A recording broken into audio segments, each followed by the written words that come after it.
நம்ம ஜோமினா அம்மா ரொம்ப அழகாக பேசினாங்க.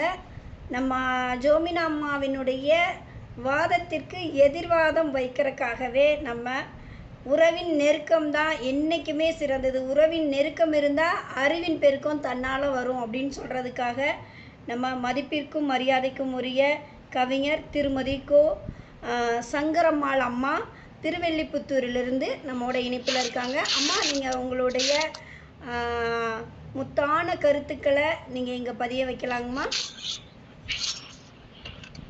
காக்கும் கரங்கள் அறக்கட்டளையும் மாத்தி யோசி கழை குழும உறவுகளுக்கும் முதலில் எனது மாலை வணக்கத்தை தெரிவித்துக் கொள்கின்றேன். இன்றைய இளைஞர்களுக்கு அவசியமானது உறவின் நெருக்கம் என்ற தலைப்பில் நான் பேச வந்துள்ளேன். ஆம், ஒன்று, முதலாவதாக ஒரு மாணவன், ஒரு உறவுதான். என்னுடைய தோழியின் மகன், 10ஆம் வகுப்பு பெண். சரி, அடுத்து என்ன செய்யலாம் அப்படின்னு யோசிச்சு இருக்காங்க. அந்த பையன் சொல்றான், அம்மா நான் வந்து அடுத்து படிக்கலாமா, எல்லாரும் என்ன கேலி பேசுவாங்க அப்படின்னு அவங்க சொல்றாங்க. அப்ப அவங்க சொல்றாங்க, அம்மாவுக்கு பயம், தான் கூட வேலை பார்க்குறவங்களோ அப்பா கூட வேலை பார்க்குறவங்க தன்னுடைய பையனை ஏதாவது சொல்லிடுவாங்களோ அப்படின்னு நினைக்கிறாங்க. அப்ப உறவு சொல்றாங்க, நீங்க வந்து ஒண்ணும் பயப்பட வேண்டாம், இன்னைக்கு வந்து படிக்கிறதுக்கு எத்தனையோ இருக்கு. ஐடிஐ படிக்கலாம், அது டிப்ளமோ கோர்ஸ் படிக்கலாம், சர்டிஃபிகேட் கோர்ஸ் நர்சிங் படிக்கலாம், கேட்டரிங் படிக்கலாம். அதுக்கு அந்த பையனுக்கு எதுல விருப்பம்னு சொல்லி அதுல சேர்த்து விட்டு மேல கொண்டு வாங்க அப்படின்னு சொன்னாங்க. அதே போல அந்த பையனுக்கு கேட்டரிங் ஹோட்டல் மேனேஜ்மெண்ட்ல இன்ட்ரெஸ்ட் இருந்ததுனால அதுல அவனை சேர்த்து இன்னைக்கு அவன் மேலை நாடுகள்ல வேலை பார்த்துட்டு இருக்கான். கை நிறைய சம்பளம். அது அறிவுதான். ஆனால் அந்த உறவுதானே அந்த அறிவு பாதையை அவர்களுக்கு கொடுத்தது. இரண்டாவது, கணவனை இழந்த பெண். அவர் 10th பாஸ், 3 குழந்தைகள். கணவர் நல்ல வருமானம் இருந்தது, அவரோ வேலை செய்யவில்லை.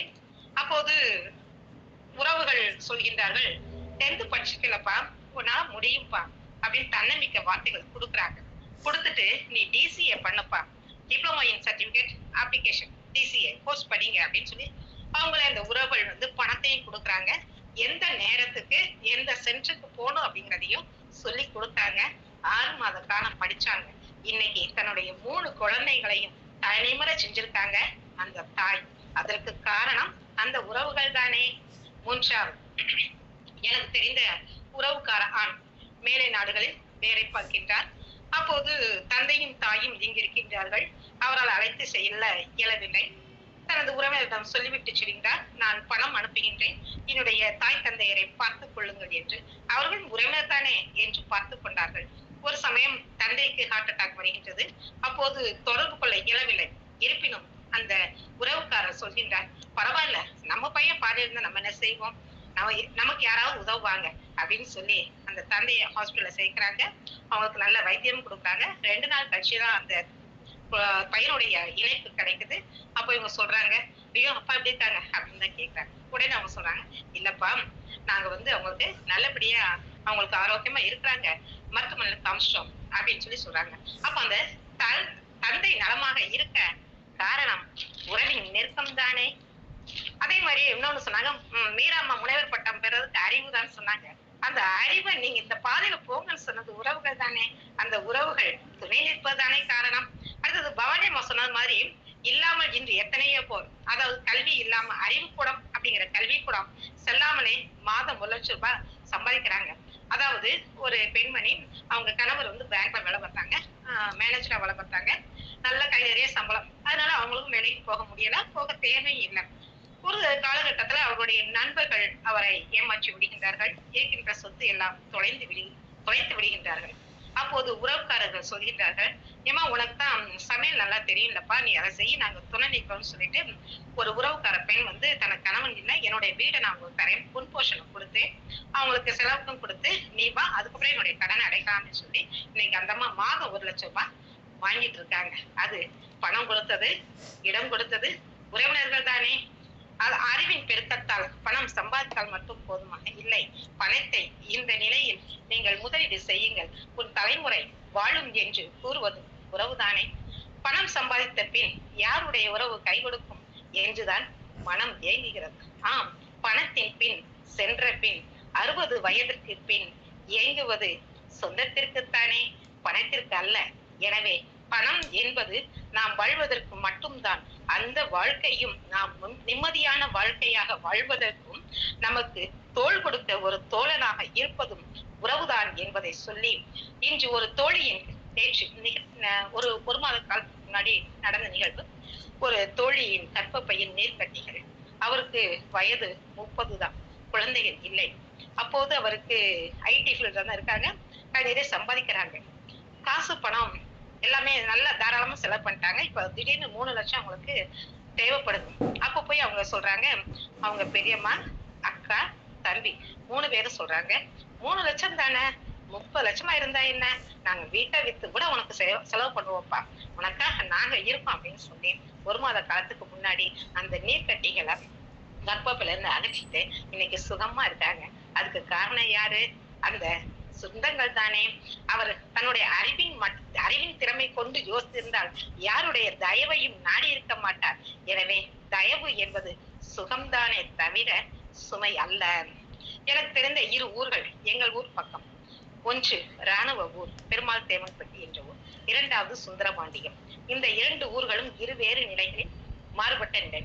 அந்த முதலாவது சொல்லப்பட்ட பெருமாள் தேவன்பட்டி ஊர் ராணுவத்திற்கு இளைஞர்களை அனுப்பக்கூடிய ஒவ்வொரு வீட்டிலும் ஒரு இளைஞன் ராணுவத்தை சார்ந்தவனாகத்தான் இருப்பான். 2வது சுந்தரபாண்டியம். அனைவரும் மேலை நாடுகளில் வேலை பார்ப்பவர்களாக, தங்களது உறவுகளுக்கு கை கொடுக்கும் தோழர்களாக, எந்த நிலையில் இருப்பினும் கை கொடுக்கும் என்று மேலை நாடுகளில் வேலை பார்ப்பவர்களாகவும், வியாபாரம் நிமித்தம் பல இடங்களுக்கு செல்பவர்களாகவும் இருக்கின்றார்கள். அவர்களுடைய பெற்றோர்களையும் துணையையும் பாதுகாப்பது சொந்தம் தானே. அந்த பணம் அல்லவே, அந்த அறிவு என்பது அல்லவே. அறிவு என்பது அச்சம் காக்கும் கருவிதான். ஆனால் அது அவர்களுக்கு எப்பொழுதும் துணை நிற்கும் என்பது சொந்தம்தான். ஏற்கனவே சொல்லியிருக்காங்க, தொல்காப்பியர் 6 அறிவு பத்தி சொல்லியிருக்காங்க. ஆமா, ஓரறிவீர், நீரறிவீர், 3 அறிவு, 4 அறிவு, 5 அறிவு, 6 அறிவு. அதே தொல்காப்பியர் தானே சொல்லியிருக்கின்றார். தலைவன் தலைவி இருவரிடம் சிறப்பான வாழ்விற்கு தாய், தோழி, செவிலி, தோழன் போன்ற உறவுகளை பற்றியும் கூறியிருக்கிறார். எனவே உறவு என்பது ஒரு அன்புடைமை, அன்போடு பொருந்தி வாழும் வாழ்க்கை. அந்த வாழ்க்கை தான் சிறந்த வாழ்வாய். திருக்குறளில் வள்ளுவர் கூறியிருக்கிறார், அன்பிற்கும் உண்டோ அடைக்கும் தாள், ஆர்வலர் அன்பிலார் எல்லாம் தமக்குடைய, அன்புடையார் என்பும் உரியர் பிறகு. இங்கு நமது நடுவரையா, நமது தாத்தா என்ற அன்பினால் தான் பேரன் பேத்திகள் உறவினர் என்பதை நாம் சற்றே யோசிக்க வேண்டும். அது நாம் அனைவருக்கும் தெரிந்த உண்மைதான். இதன் மூலம் நாம் உணர்வது உறவுதானே. சின்ன பயலே செய்தி கேளடா, நான் சொல்ல போற வார்த்தை நல்லா எண்ணி பாரடா என்று இன்றைய இளைஞர்களுக்கு அன்றே பாடி வைத்தார் நமது முன்னவர். அது என்றைக்கும் காலம் காலமாய் நமக்கு துணை நிற்கும் போது உறவுதானே தவிர அது என்றும் நெருக்கமாகத்தான் இருக்குமே தவிர நம்மை பிரிப்பது அல்ல என்று கூறி இந்த நல் வாய்ப்பிற்கு நன்றி கூறி விடைபெறுகிறேன். நன்றி. மிக்க மகிழ்ச்சி அம்மா, ரொம்ப அழகாக பேசுனீங்க. என்னென்னா நீங்கள் பேசும்போது அந்த ஒவ்வொரு வார்த்தையும் அந்த முடிக்கிறீங்க பார்த்தீங்களா, முடிக்கிற இடத்துல நீங்கள் அந்த அது ஒரு மாதிரி அந்த ஸ்லாங்கில் கொண்டு போகும்போது அது ரொம்ப அழகாக இருக்குது. அப்படியே நான் உங்களுடைய அந்த வாய் அசைவுகள் அப்படியே கவனிச்சுக்கிட்டே இருந்தேன். ரொம்ப அழகாக இருந்ததுமா, ரொம்ப சிறப்பாக பேசுனீங்க, ரொம்ப மகிழ்ச்சியாக இருந்தது. உங்களுடைய இந்த சிறப்பான பேச்சுக்கு நம்ம நடுவர் ஐயா என்ன சொல்கிறாருன்னு பார்க்கலாமா? ஐயா நடுவர் ஐயா, நீங்கள் தான் சொல்லணுங்க ஐயா. ரொம்ப அருமை. சங்கம்மா வந்து ரொம்ப இல்ல சங்கரம்மாள் அம்மாவோட பேர் சங்கரம்மாள். சங்கர நாராயணன், சங்கரன் கோவில், சங்கராம்மா வந்து இவங்க வாழ்க்கையில வந்து இவங்க பட்ட அனுபவங்களை, பக்கத்துல நடந்த பல அந்த உறவுகள்னால ஏற்பட்ட நன்மைகளை அப்படியே ஒரு திரைப்படம் மாதிரி எழுதுறாங்க. ரொம்ப அருமையா இருந்தது. அவங்க வந்து பேசுறது அது அதாவது இந்த செயல் வந்து உண்மைதான் அப்படிங்கறத வந்து அவங்களுக்கு நம்ம ஊர்ஜிதமா சொன்னாங்க. ஏன்னா அவங்க வந்து அந்த பெண்ணுக்கு கர்ப்பப்பை இது பண்ணது, உறவுகள் எல்லாம் இப்படி வாழ்ந்தது எல்லாம் வந்து அவங்க சொல்ல எனக்கு ஒரு திரைப்படத்துல வந்து அந்த குடும்ப உறவுகள் ரொம்ப நெகிழ்ச்சியா நடந்த மாதிரி ரொம்ப அருமையா இருந்தது. அவங்க இதுக்கு முன்னாடி பேசினவங்களுக்கு சரியான பதில் யாராச்சும் சொல்லுவாங்களா அப்படின்னு எதிர்பார்த்த நேரத்துல இவங்க ரொம்ப அருமையா அதுக்கான பதில சொல்லியிருக்காங்க. அதாவது உறவுங்கிறது வந்து சொந்தம், நம்ம சொந்த சுற்றி இருக்கிறவங்க, அவங்க கூட இருந்தா தானே நமக்கு எல்லாமே கிடைக்கும். இப்ப அறிவை வச்சுட்டு ஒருத்தர் வேற பக்கம் போயிடுறான், அவன் வாழ்க்கை நல்லா இருக்கா இல்லையாங்கிறது யாருக்கு தெரியும்? சொந்தங்களோட சுற்றுல இருந்தா தான் நமக்கு நல்லா இருக்கணும் அப்படின்னு அருமையா சொல்லியிருக்காங்க. ஆனா முடிவுல தான் அவங்க வந்து ஒரு பாடல் பாடினாங்க. அந்த பாடல்ல தான் அவங்க எதிரணிக்கு சாதகமா சொல்லிட்டாங்களோ அப்படின்னு ஒரு பயம் இருக்குது. என்னன்னா, அந்த சின்ன பையிலே செய்திகளடா, நான் சொல்ல போற வார்த்தை எல்லாம் தெரிஞ்சு பாருடா அப்படின்னு சொல்ற இடத்துல அதுல கடைசியில அந்த பாடல்ல வரலாம், ஆளும் வளரணும் அறிவும் வளரணும் அதுதான்டா வளர்ச்சி அப்படின்னு அவங்க முடிக்கிறாங்க இல்லையா?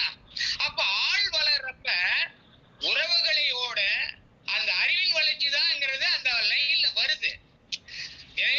ஆனா இந்த ஒரு பாடலுக்காக இல்ல, நீங்க சொன்ன கருத்துல எல்லாம் ரொம்ப சிறப்பா இருக்குது. உங்களுடைய அணிக்கு நீங்க பெரும்பாரியான ஒரு ஆதரவு திரட்டிட்டீங்க, அது முடிவுல சொல்றோம். நன்றி, ரொம்ப சிறப்பா இருந்தது. நன்றி. ஐயா, ஆள் என்பது இங்கு அன்பு என்பதைத்தான் உணர்த்துகின்றது. அதாவது எப்படி ஆகுவேராக நாம் சொல்வோம் இல்லையா, ஒரு தலைக்கு ஒன்று கொடு 2 கொடு என்பது போல இங்கு ஆள் என்பது அன்பு என்ற ஆகுவேராகத்தான் வருகின்றது. எனவே அன்புதான் என்பதைத்தான் நான் கூறுகிறேன். அன்பிற்கு அடுத்த நிலைதான் பிற என்பதைத்தான் கூற விளைகின்றேன் ஐயா. அதான் சரி, இல்ல அது சொல்ல வேண்டிய கருத்து, அதனால சொல்லிட்டேன். சிறப்பா இருக்கு. ஓகே, நன்றி ஐயா, நன்றி. ரொம்ப சிறப்பான கருத்தை கொடுத்தீங்க ஐயா.